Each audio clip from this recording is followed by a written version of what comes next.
ఫ్లైట్‌లో పారాచూట్స్ ఎందుకుండవు? ఈ రోజుల్లో విమాన ప్రయాణాలు చాలా సురక్షితంగా మారిపోయాయి.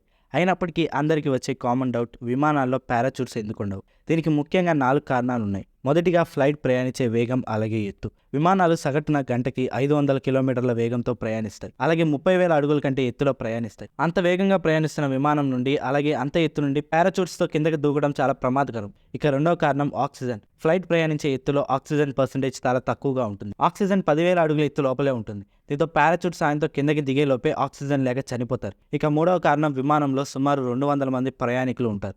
ఇంతమంది ఒకేసారి పారాచూట్ సాయంతో కిందకి దిగడం చాలా కష్టం. ఇంతమంది పారాచూట్ సాయంతో కిందకి దిగేలోపే ఫ్లైట్ క్రాష్ అయిపోతుంది. ఇక చివరి కారణం వెయిట్. ఈ పారాచూట్స్ ఒక్కొక్కటి సుమారు 100 గ్రాముల వెయిట్ ఉంటుంది.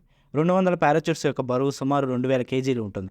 ఇది ఫ్లైట్లో ఎక్స్ట్రా వెయిట్ అవుతుంది. దీనివల్ల ప్యాసింజర్స్ కెపాసిటీ తగ్గిపోతుంది. అలాగే టికెట్ రేట్ పెరిగిపోతుంది. సో ఫ్లైట్ లోపల పారాచూట్స్ వల్ల ఎక్కువ ఉపయోగం ఉండదు. అందుకే ఫ్లైట్లో పారాచూట్స్ ఉండవు.